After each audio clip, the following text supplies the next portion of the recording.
প্রিয় শিক্ষার্থী,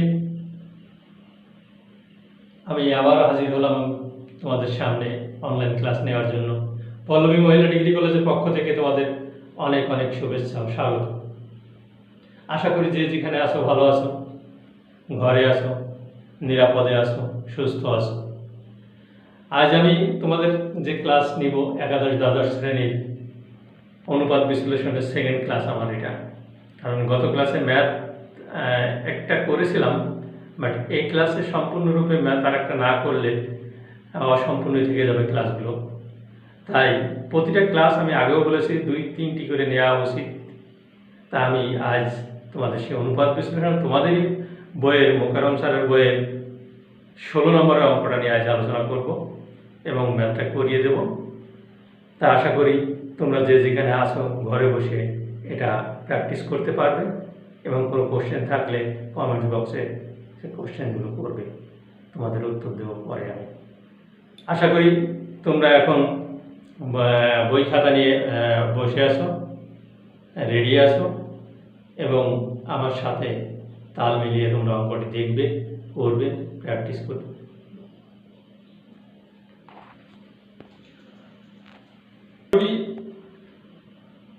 16 নম্বরের যে অঙ্কটি সেটা হচ্ছে 2013 সালের 31শে ডিসেম্বর তারিখে উদ্বৃত্তগুলো নিম্নে দেওয়া হলো। এর প্রথমে দেওয়া আছে সম্পত্তি সমূহ, পরে দেওয়া আছে শেয়ার হোল্ডারদের সত্ত্ব ও দায় সমূহ। সম্পত্তি সমূহের ভিতরে আছে যন্ত্রপাতি, ভূমি, দালান কোঠা, হাতে নগদ, প্রাপ্য হিসাব, মজুত পণ্য এবং অগ্রিম খরচাবলী। আর দায়ের ভিতর দেওয়া আছে শেয়ার মূলধন, রক্ষিত আয় বিবরণী, প্রদেয় হিসাব, ব্যাংক জমাতিরিক্ত, ব্যাংক ঋণ, বকেয়া বেতন, সাধারণ সঞ্চয়। নিচে আমাদের কিছু কথা লেখা আছে। সারা বছরে বিক্রয়ের পরিমাণ ছিল 5 লক্ষ টাকা, বিক্রিত পণ্যের ব্যয়ের পরিমাণ ছিল 4 লক্ষ টাকা, পরিচালন খরচ ছিল 20,000 টাকা।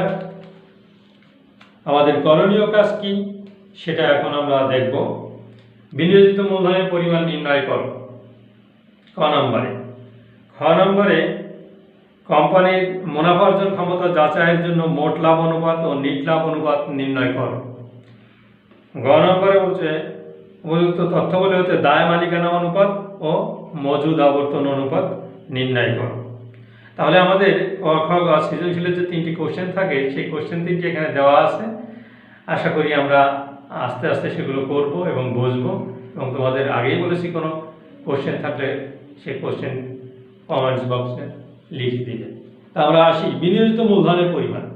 বিনিয়োজিত মূলধনের পরিমাণ নির্ণয় করতে হলে আমাদের বিনিয়োজিত মূলধনের সূত্রটা কি, আগে বিনিয়োজিত মূলধনটা কি সেটা আমাদের জানতে হবে। বিনিয়োজিত মূলধন হচ্ছে সেই মূলধন যে মূলধনটা আমাদের মোট সম্পদ থেকে চলতি দায়টা বাদ দিলে আমরা পেয়ে যাই। চলতি দায়ের পরিমাণটা আমরা এখানে বিয়োগ করে দেব, তাহলে আমরা বিনিয়োজিত মূলধনের পরিমাণ পাবো। ক নম্বরে আমরা আসি বিনিয়োজিত মূলধন। 16 নম্বর অঙ্ক ক, বিনিয়োজিত মূলধন।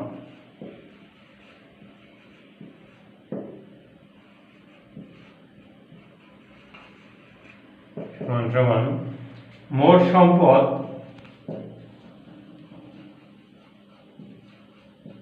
মাইনাস চলতি দায়।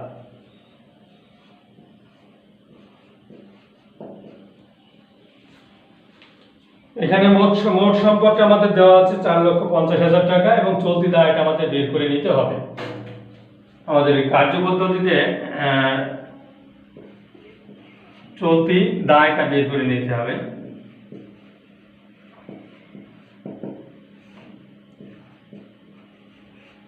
চলতি দায়, এখানে চলতি দায় দেওয়া আছে প্রদেয় হিসাব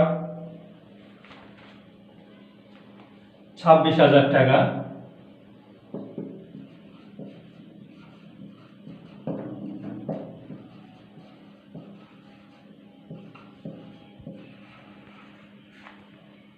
ব্যাংক জমা অতিরিক্ত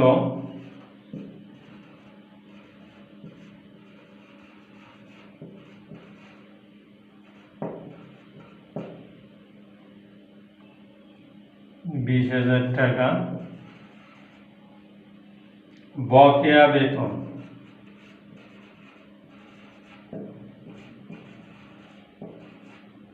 5,000 টাকা, মোট যোগ করলে হয়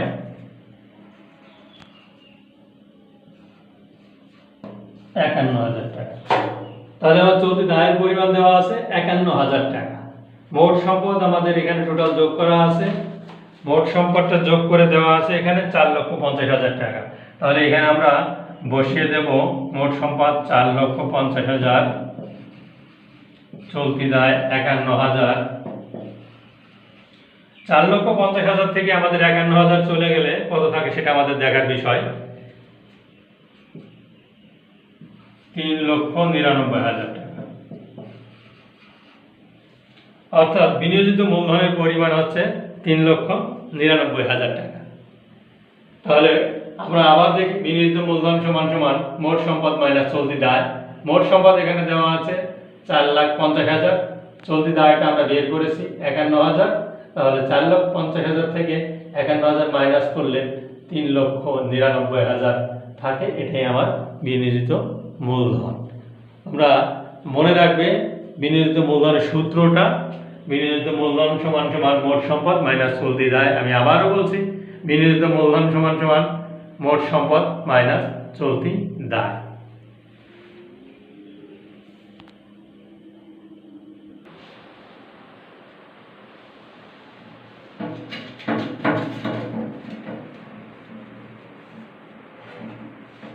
খ নম্বরে আমাদের বলেছে মোট লাভ অনুপাত এবং নিট লাভ অনুপাত নির্ণয় করার জন্য।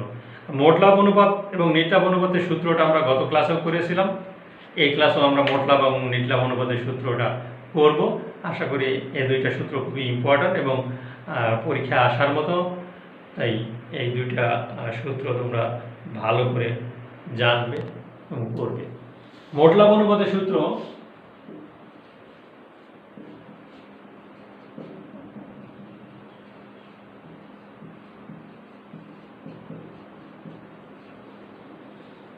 মোট লাভ অনুপাত সমান সমান মোট লাভ ডিভাইডেড নিট বিক্রয় ইন্টু 100। আমি আগেই বলেছিলাম যে মোট লাভ অনুপাত সূত্রটা ভালো করে পড়বে এবং ভালো করে জানবে। আর কোনো অঙ্কের ভিতরে যদি মোট লাভ ডাইরেক্ট বের করা না থাকে তাহলে আমরা মোট লাভটাকে বের করে নেব। সেক্ষেত্রে এই অঙ্কে মোট লাভটা আমার দেওয়া নাই সরাসরি, তাই আমরা বের করে নেব। মোট লাভের সূত্রটা হচ্ছে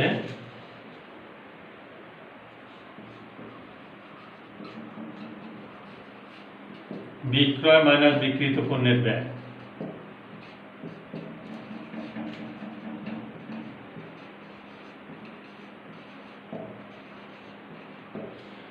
বিক্রয় থেকে বিক্রিত পণ্যের ব্যয়টা বাদ দিলে আমরা মোট লাভটা পেয়ে যাব। এখানে আমার বিক্রয় আছে অঙ্কের ভিতরে 5 লাখ, বিক্রিত পণ্যের ব্যয় আছে 4 লাখ, নিট বিক্রয় আছে 5 লাখ ইন্টু 100। শিক্ষার্থী এখানে আমার 5 লাখ থেকে 4 লাখ আমার মাইনাস হবে। 5 লাখ থেকে 4 লাখ চলে গেলে থাকে 1 লাখ,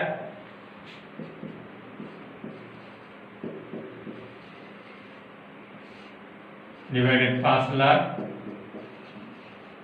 ইন্টু 100।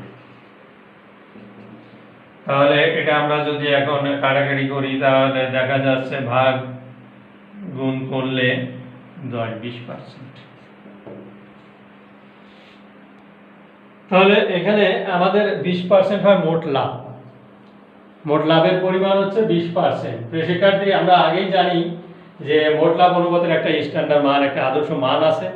মোট লাভ অনুপাতের আদর্শ মান 20% থেকে 30%। যদি কোনো অঙ্কের ভিতরে বা কোনো কারবারে 20% থেকে 30% মোট লাভের পরিমাণ থাকে তাহলে কারবারের অবস্থা ভালো বোঝাবে, সন্তোষজনক বোঝাবে। আর যদি এর থেকে বেশি হয় তাহলে আরও ভালো বোঝাবে। কিন্তু যদি 20% থেকে কম হয় তাহলে কারবারের লাভ আশানুরূপ না হয়, কারবারের অবস্থা ভালো বোঝাবে না, সন্তোষজনক বোঝাবে না। তাহলে মোট লাভ অনুপাত সূত্র আছে মোট লাভ ডিভাইডেড নিট বিক্রয় ইন্টু 100। এখানে আমার অঙ্কের ভিতরে দেওয়া আছে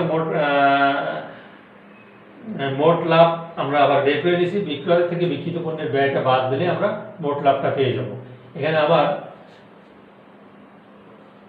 5 লাখ আছে বিক্রয়, বিক্রিত পণ্যের ব্যয় আছে 4 লাখ, নিট বিক্রয় আছে 5 লাখ ইন্টু 100। 5 লাখ থেকে 4 লাখ চলে গেলে থাকে 1 লাখ। 1 লাখকে আমি 5 লাখ দিয়ে ভাগ করবো, গুণ করবো 100 দিয়ে, 20% আসে, অর্থাৎ 20% হচ্ছে আমার মোট লাভ। তাহলে এই অঙ্কের ভিতর দেখা যাচ্ছে যে আদর্শ মানের সমান সমান আছে, অর্থাৎ 20% থেকে 30% আদর্শ মান, তা কারবারের অবস্থা সন্তোষজনক। তাহলে মোট লাভ অনুপাতের কারবারের মান সন্তোষজনক, 20% হওয়াতে এটা সন্তোষজনক বোঝাবে। এবার আমরা আসবো নিট লাভ অনুপাত।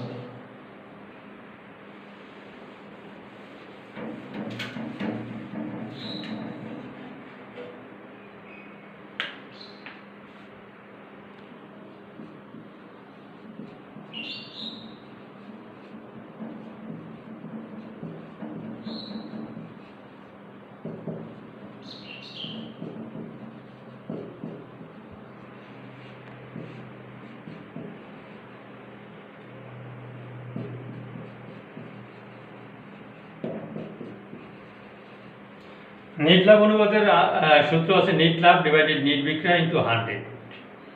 নিট লাভ যদি অঙ্কের ভিতরে সরাসরি দেওয়া না থাকে তাহলে নিট লাভটাকে আমাদের বের করে নিতে হবে। সেক্ষেত্রে নিট লাভ, এই অঙ্কের ভিতরে নিট লাভ আমাদের সরাসরি দেওয়া নাই, তাই নিট লাভটা আমরা বের করে নিব। নিট লাভ সমান সমান মোট লাভ মাইনাস পরিচালন ব্যয়।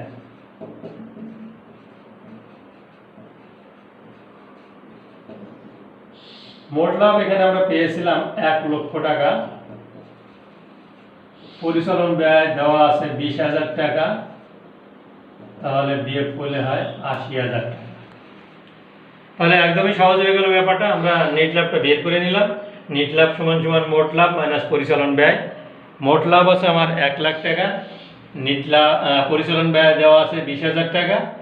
1 লাখ টাকা থেকে যদি আমরা 20,000 টাকা মাইনাস করি তাহলে 80,000 টাকা আমার নেট লাভের পরিমাণ দাঁড়ায়। এখন নেট লাভ অনুপাতটা সূত্র হচ্ছে নেট লাভ ডিভাইডেড নেট বিক্রয়। নেট লাভ আমার অঙ্কে বের হয়েছে 80,000 টাকা, নেট বিক্রয় আছে আমার 5 লাখ টাকা ইন্টু 100।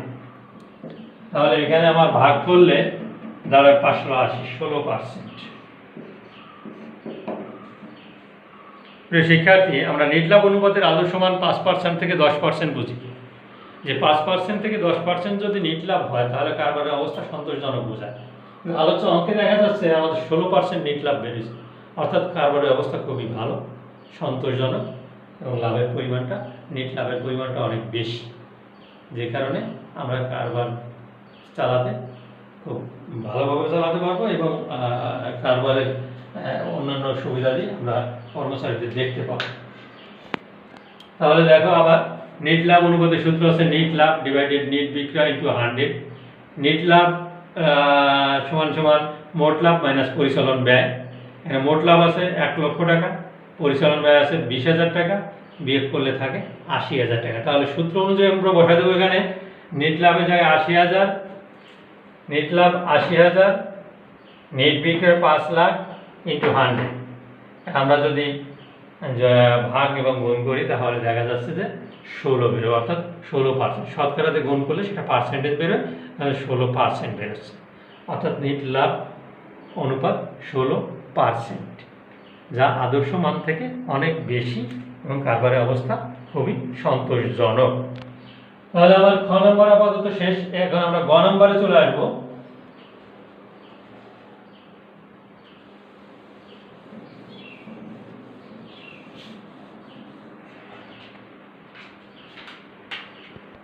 প্রিয় শিক্ষার্থী, আমরা ক এবং খ সৃজনশীলের ক এবং খ শেষ করলাম। এখন গ নম্বরে আসবো। গ নম্বরে আমাদের দেওয়া আছে দায় মালিকানা অনুপাত এবং মজুদ আবর্তন অনুপাত নির্ণয় করো। আমাদের দায় মালিকানা অনুপাত এবং মজুদ আবর্তন অনুপাতের সূত্রটা জানা থাকলে কোনো ব্যাপারই না। আমি আগেই বলেছি যে তোমাদের এই সূত্রগুলো জানলে এই অধ্যায়ের অঙ্ক কোনো ব্যাপারই না, খুব সহজ, এবং এখানে জানারও অনেক কিছু আছে, বোঝারও অনেক কিছু আছে, এবং অঙ্কগুলো খুব সহজ। সূত্রটা তোমরা একটু ভালোভাবে জানবে, ভালোভাবে পড়বে এবং প্রয়োজনে মুখস্থ করবে। তা আমরা গ নম্বরে আসি, দায় মালিকানা অনুপাত।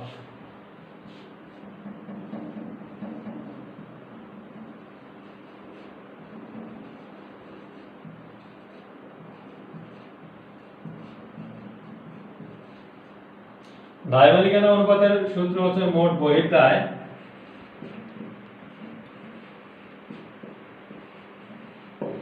ডিভাইডেড মালিকানা তহবিল।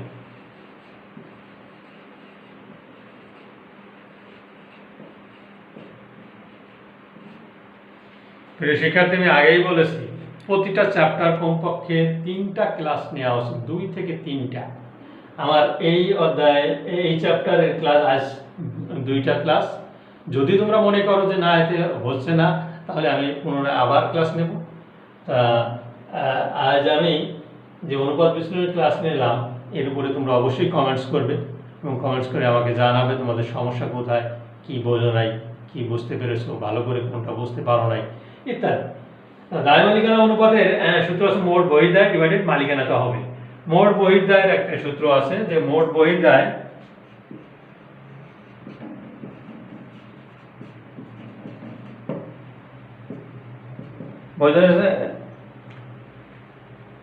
চলতি দায় প্লাস ঋণপত্র।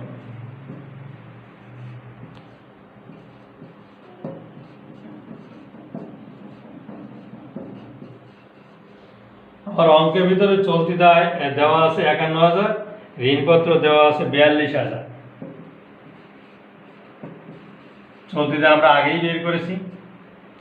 ঋণপত্র আমার দেওয়া আছে 42,000, টোটাল আমার যোগ করলে হয় 93,000। তাহলে মোট বহির্দায় আছে চলতি দায় প্লাস ঋণপত্র।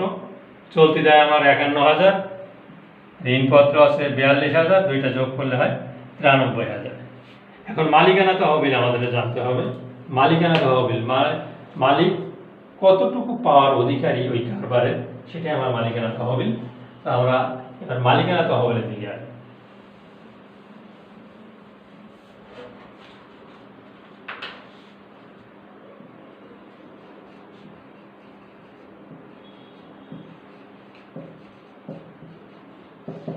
মালিকানা তহবিল, মালিক শেয়ার কতটুকু অংশীদার, সাধারণ সঞ্চিতি কতটুকু আছে, রক্ষিত আয় বিবরণী কতটুকু আছে, সেগুলো আছে মালিকানা তহবিল।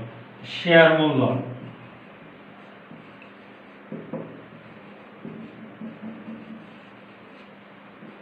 প্লাস রক্ষিত আয় বিবরণী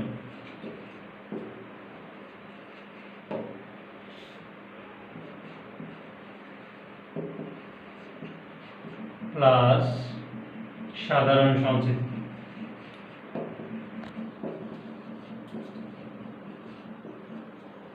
শেয়ার মূলধন আমার এখানে দেওয়া আছে কত, 2,50,000।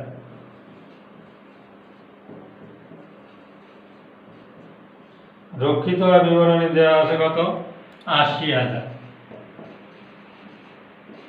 সাধারণ সঞ্চিতি দেওয়া আছে কত, 27,000। তিনটা আমার যোগ করলে হয় 3,57,000।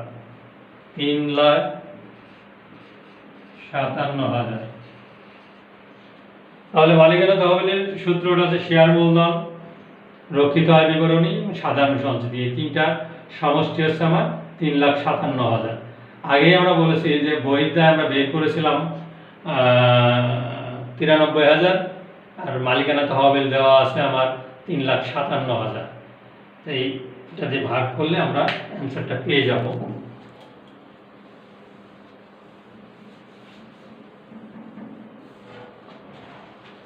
মোট বহির্দায় আছে 93,000, মালিকানা তহবিল বেরিয়েছে 3,57,000। তাহলে অ্যান্সার হয় 0.26:1। ক্যালকুলেটরে ভাগ করে দেখতে পারো 0.26:1। অর্থাৎ দায় মালিকানা অনুপাত হচ্ছে মোট বহির্দায় ডিভাইডেড মালিকানা তহবিল। আর মোট বহির্দায় বের হয়েছে 93,000 এবং মালিকানা তহবিল 3,57,000। ভাগ করলে আমার বের হয় 0.26:1। 0.26:1। তাহলে আমার গ নম্বরের দায় মালিকানা অনুপাতের সূত্রটাই আমার মেন, যে মোট বহির্দায় ডিভাইডেড মালিকানা তহবিল। তোমরা অবশ্যই সূত্রটা মনে রাখবে এবং ভালো করে চর্চা করবে।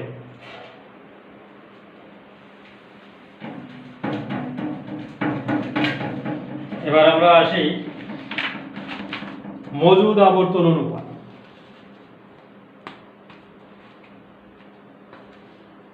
মজুদ আবর্তন অনুপাত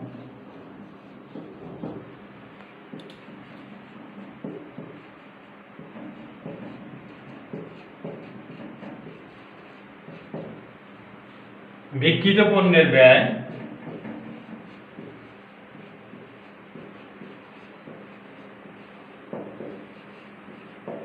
ডিভাইডেড গড় মজুদ।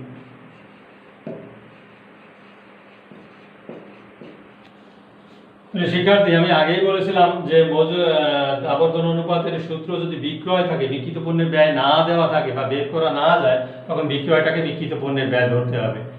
কিন্তু অঙ্কের ভিতরে দেখা যাচ্ছে যে বিক্রিত পণ্যের ব্যয় দেওয়া আছে, তাহলে বিক্রিত পণ্যের ব্যয়টাকেই নিতে হবে। আর গড় মজুদ হচ্ছে প্রারম্ভিক মজুদ যোগ সমাপনী মজুদ পণ্য ডিভাইডেড 2। কিন্তু কোনো অঙ্কের ভিতরে যদি একটা মাত্র গড় মজুদ থাকে, সেটাকে আমরা একটা মাত্র মজুদ পণ্য থাকে, সেটাকে আমরা গড় মজুদ হিসেবে ধরব। এখানে আমার বিক্রিত পণ্যের ব্যয় দেওয়া আছে অঙ্কের ভিতরে 4 লাখ, আর গড় মজুদ আমার এখানে দেওয়া আছে, মানে মজুদ পণ্য দেওয়া আছে 1,20,000।